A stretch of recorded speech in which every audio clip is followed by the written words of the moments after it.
Ele possuía tudo: riqueza, influência, uma mansão onde nada faltava. Contudo, carregava um vazio, um silêncio que o perseguia diariamente. Sua filha jamais havia proferido uma palavra, até que uma nova cuidadora chegou, trazendo consigo a chave para transformar aquele lar para sempre. Fique conosco até o final. Essa história vai te surpreender. Inscreva-se em nosso canal, deixe seu like e comente de qual cidade está acompanhando. O portão de ferro forjado abriu-se vagarosamente, revelando a impecável fachada da residência de Arthur Valente. O mármore claro cintilava sob o sol matinal. Janelas amplas refletiam o céu azul e um jardim meticulosamente cuidado adornava a entrada, como se cada folha tivesse sido posicionada com esmero. Tudo ali exalava perfeição, exceto o que realmente importava. Por trás daquela beleza arquitetônica residia um vazio, um silêncio que não possuía nada de sereno. Era o tipo de silêncio que carregava um peso, que preenchia os corredores e parecia ecoar pelas paredes. Um silêncio que não confortava, mas apertava o peito.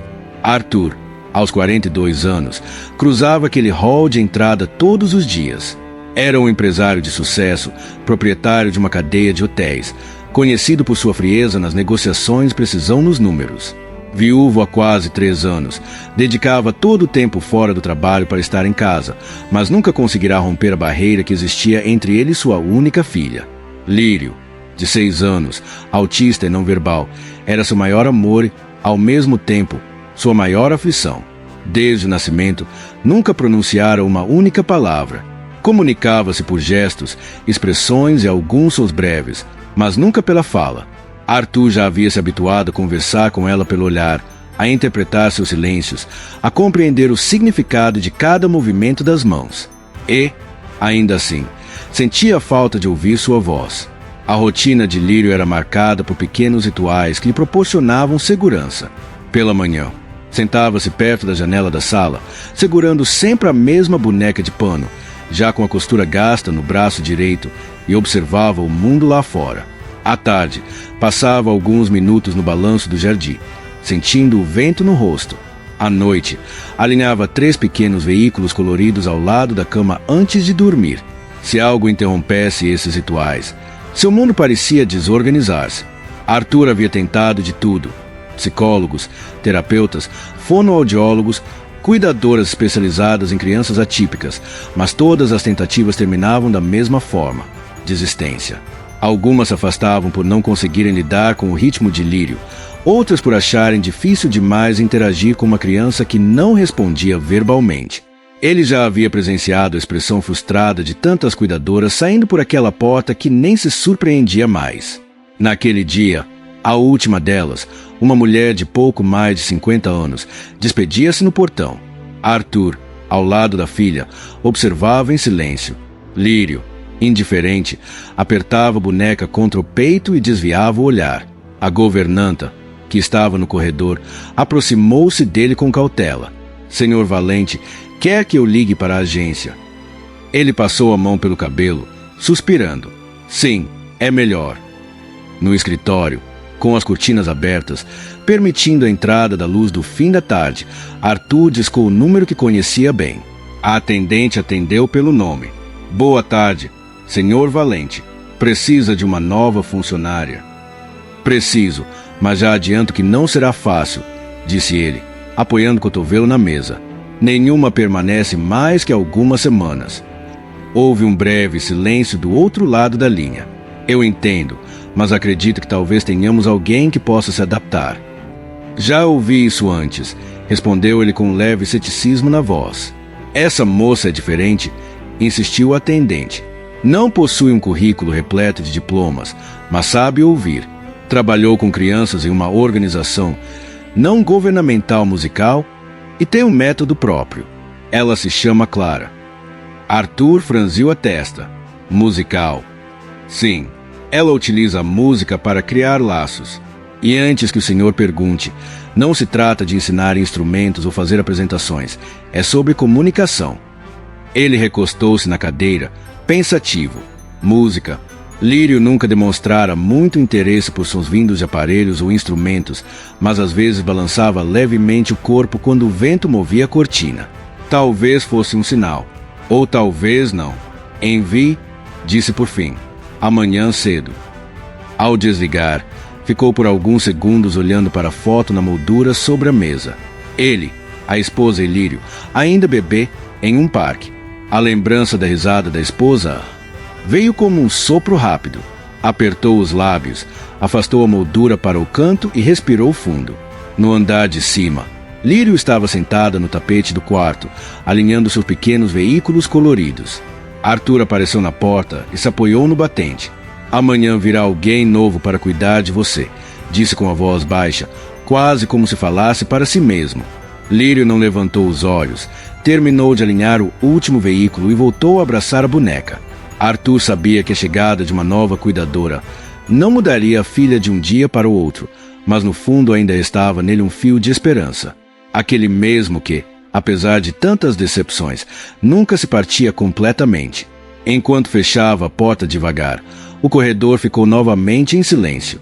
Um silêncio que, por anos, ele tentou preencher com palavras que nunca foram respondidas.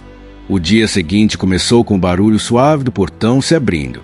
Arthur, de pé no hall, observava o carro simples estacionar diante da mansão. Dele desceu uma jovem mulher de passos tranquilos, vestindo calça jeans escura, blusa de algodão clara e um casaco leve. No ombro, uma bolsa de tecido nas costas, pendurado com uma alça gasta, um violão. Arthur franziu levemente a testa. Não era o tipo de chegada que ele esperava. A maioria das cuidadoras anteriores vinha carregando pastas, documentos, brinquedos didáticos. Ela parou diante da porta e sorriu. Um sorriso calmo, sem excesso, como quem já sabe que pressa não serve para nada quando se trata de ganhar confiança. Bom dia, senhor Valente, disse num tom de voz suave, mas firme. Arthur respondeu com um aceno, mantendo a formalidade. Pode me chamar de Arthur. Ela assentiu e entrou, seus olhos percorrendo o ambiente, não com a curiosidade de quem invade, mas com cuidado de quem quer entender o território. Lírio está no jardim, informou Arthur, conduzindo-a pelo corredor que levava ao quintal. Ao se aproximarem, viram a menina sentada no balanço com a boneca de pano no colo. O vento movia levemente os cabelos castanhos claros de Lírio, que observava fixamente o chão. Clara parou a alguns passos de distância. Não chamou o nome da menina. Não tentou se apresentar de imediato. Apenas tirou o violão das costas, ajustou as cordas, começou a dedilhar notas simples, formando uma melodia suave, quase como um sussurro. Arthur, de pé ao lado da porta de vidro, observava. Esperava ver Lírio ignorar completamente aquela presença. Mas, para sua surpresa, a menina levantou os olhos não para Clara, mas para as mãos que se moviam sobre as cordas. Clara continuou sem mudar o ritmo. Depois acrescentou a voz, uma canção de poucas palavras repetitivas, quase um mantra. Lírio balançou o corpo uma única vez num movimento tão sutil que talvez outro não percebesse. Mas Arthur viu. Ele conhecia cada gesto da filha. Clara terminou a sequência. Sem forçar, guardou o violão. Deixou o silêncio voltar, mas um silêncio diferente, menos denso. Ela gosta de música? Perguntou Arthur, ainda intrigado. Ela gosta de previsibilidade, respondeu Clara com um pequeno sorriso. A música é previsível, tem começo, meio e fim. Ela pode sentir o que vai acontecer antes de acontecer. Isso dá segurança. Arthur assentiu ainda sem saber se aquilo era um palpite ou um conhecimento real. Durante o restante da manhã, Clara não tentou contato físico com Lírio. Manteve-se por perto, ajudando a organizar o lanche, observando os movimentos da menina, falando pouco, mas com entonação constante. No final do dia, Arthur percebeu que Lírio tinha passado mais tempo próxima de Clara do que de qualquer outra cuidadora no primeiro dia de trabalho. Não houve crises nem afastamentos bruscos. Apenas uma convivência silenciosa, mas sem tensão. Na hora de ir embora, Clara se despediu de Arthur na porta. Amanhã vou trazer algumas coisas para o nosso canto da música. Nosso canto? Perguntou ele. É um espaço só dela, mas onde eu posso estar junto. Não precisa de muito. Um tapete, um violão, talvez um ou dois instrumentos simples. O objetivo não é ensinar música, é criar um lugar onde ela sinta que pode se expressar do jeito dela. Arthur a observou por um instante. Você já trabalhou com crianças autistas antes? Cresci com uma, respondeu sem hesitar. Minha irmã. Ela também não falava, mas cantava. Arthur ficou em silêncio por alguns segundos, absorvendo aquela informação. Clara sorriu de leve e desceu os degraus da entrada. Arthur ficou ali parado até vê-la desaparecer pelo portão. Voltou para dentro e encontrou Lírio ainda no jardim, balançando devagar com a boneca no colo. Talvez fosse cedo para esperar milagres, mas naquele dia, pela primeira vez em muito tempo, Arthur sentiu que algo diferente tinha acontecido. O segundo dia começou com o som discreto do portão se abrindo. Arthur já estava no escritório, mas observou pela janela quando Clara entrou, carregando uma sacola de tecido, como sempre, o violão nas costas. Não havia pressa em seus passos. Era como se ela tivesse todo o tempo do mundo para chegar ao momento certo. Na cozinha, ela espalhou sobre a mesa alguns objetos, um pandeiro pequeno, um chocalho de sementes, 2 panelas de tamanhos diferentes e um tapete redondo colorido. "O que é isso?" perguntou Arthur, curioso ao entrar. "Nosso canto da música", respondeu como se fosse a coisa mais óbvia. "Hoje quero ver se Lírio escolhe algum som para chamar de dela. Lírio estava no jardim, no balanço, como de costume. Clara não foi até ela imediatamente. Arrumou o tapete na varanda, colocou os objetos em círculo e sentou-se. O violão ficou apoiado ao lado. Então começou a bater suavemente no pandeiro, num ritmo lento e constante. Arthur, observando de dentro, notou quando Lírio parou de balançar. Os olhos dela se fixaram no movimento repetitivo das mãos de Clara. Por alguns segundos, parecia medir a distância entre onde estava e aquele círculo colorido. Clara não chamou, apenas continuou. Depois trocou o pandeiro pelo chocalho, produzindo um som mais suave. Lírio desceu do balanço, deu alguns passos, parou e voltou a caminhar. Em poucos minutos estava parada a 1 metro do tapete. Clara então pegou uma das panelas e tocou de leve com as pontas dos dedos. O som ecoou curto, mas cheio. Ela olhou para Lírio. Sem dizer nada, empurrou a panela até a borda do tapete. Lírio se agachou, tocou a borda do objeto, depois passou a mão pelo fundo frio. Por fim, bateu uma única vez com a palma. O som saiu mais grave. "Isso", disse Clara num sussurro, como quem confirma que está ouvindo. Arthur sentiu algo apertar no peito. Aquilo não era falar, mas era comunicação. E vinda de Lírio, cada gesto tinha um peso imenso. A manhã seguiu assim com Clara, alternando sons e pausas, e Lírio participando de forma tímida, mas presente. Quando a cuidadora pegou o violão, Lírio não recuou. Pelo contrário, sentou no tapete, encostando os pés no dela. Clara começou uma melodia nova, inventada ali com 3 notas e um ritmo lento. Cantou vogais prolongadas. Arthur, da porta, viu quando Lírio, ainda olhando para o violão, moveu os lábios. Não saiu palavra, mas um som quase inaudível escapou. Uma tentativa, uma abertura. Clara não comemorou em excesso, apenas manteve a música como se aquele som fosse natural ali. Lírio se repetiu mais uma vez, um pouco mais audível.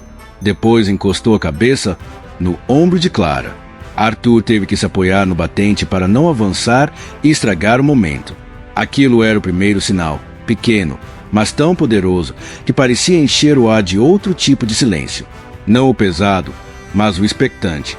Quando a tarde terminou, Clara guardou os instrumentos e se despediu. Lírio acompanhou até a porta, sem tocá-la, mas andando lado a lado. Arthur percebeu. Fechou a porta e ficou olhando para a filha. "Você gostou dela, não é?" Lírio apertou a boneca contra o peito e voltou para o corredor. Arthur sorriu sozinho. Talvez, pela primeira vez em anos, tivesse visto uma brecha no muro que cercava a voz de sua filha. Passados alguns dias, a tarde estava cinzenta e uma chuva fina caía sobre o jardim da mansão. O som das gotas batendo nas folhas era o único ruído além do tic-tac distante de um relógio no corredor. Lírio estava na sala, sentada perto da janela, com a boneca no colo. O mundo lá fora parecia lento, como se esperasse por algo. Clara chegou pouco depois das 3 com o violão protegido por uma capa plástica.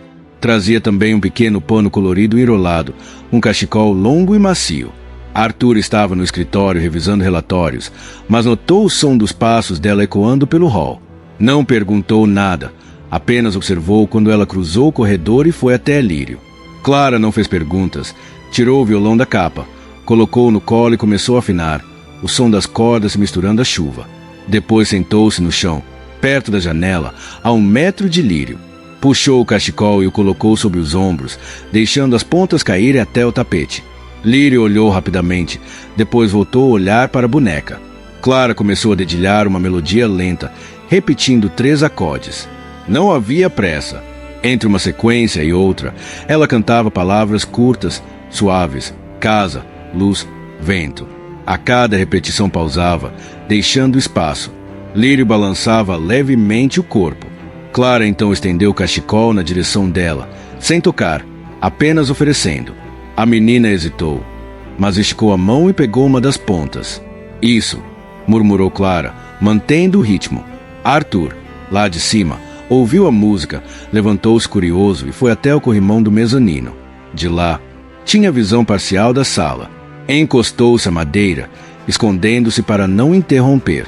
Clara agora cantava sobre gestos. Segura, olha, respira. Lírio começou a imitar, segurando a ponta do cachecol com firmeza, olhando para o rosto dela, respirando no mesmo compasso. Era como uma dança silenciosa. A música mudou de tom, mais doce, mais envolvente. Então, de repente, algo aconteceu. No refrão improvisado, Clara cantou: eu volto para casa. E Lírio, com a voz quase trêmula, articulou as sílabas: K. Arthur ficou imóvel. O som foi baixo, mas nítido. O coração acelerou. Ele apertou as mãos contra o corrimão para não correr até elas. Clara não parou. Repetiu a frase, incentivando: eu volto para casa. Lírio repetiu: K. Dessa vez, mais firme. O som ecoou de forma diferente naquela sala. Era como se o silêncio tivesse cedido, se quebrado em pedaços para dar espaço a algo novo. Clara sorriu, mas continuou com naturalidade, sem exagerar a reação. Sabia que cada nova palavra precisava vir no tempo da menina. Arthur, no alto, lutava contra as lágrimas. Ele nunca tinha ouvido a voz da filha. No final da música, Lírio soltou a boneca, deixando-a no chão, e se levantou. Caminhou até Clara, ainda segurando a ponta do cachecol. Parou diante dela, olhou para cima e disse quase num sussurro: pai. Arthur não resistiu mais. Desceu degraus rápido, o som dos sapatos contra a madeira. Quando chegou à sala, Lírio correu até ele. Ele se ajoelhou e ela o abraçou, pressionando o rosto contra o peito dele. Eu estou aqui, filha, disse a voz embargada. Clara recuou um pouco, deixando o momento só para os dois. Ficou de pé, observando com um sorriso discreto. Sabia que tinha testemunhado algo que nenhuma técnica podia garantir: a escolha de Lírio de usar a voz. Arthur manteve a filha nos braços, sentindo o calor e o peso dela. Não havia discurso que traduzisse aquele instante. Ele sabia que ainda haveria dias difíceis, que o progresso não seria linear, mas nada tiraria dele a lembrança do primeiro pai que o ouviu. Quando se afastaram, Lírio olhou para Clara e puxou de leve o cachecol, como quem dizia: continua. Clara se sentou de novo, dedilhou os mesmos acordes e juntas retomaram a melodia, dessa vez com Arthur sentado ao lado, acompanhando o ritmo com palmas suaves. A chuva lá fora parecia mais leve, a casa mais viva. A chuva da noite anterior dera lugar a um dia ensolarado. Raios de luz atravessavam as cortinas claras, formando desenhos no chão da sala. Arthur estava na cozinha preparando café e a cada passo que dava sentia algo diferente no ar. Obrigado por ficar até o final. Comente o que achou da história e não se esqueça de se inscrever em nosso canal e deixar seu like para nos ajudar. Obrigado!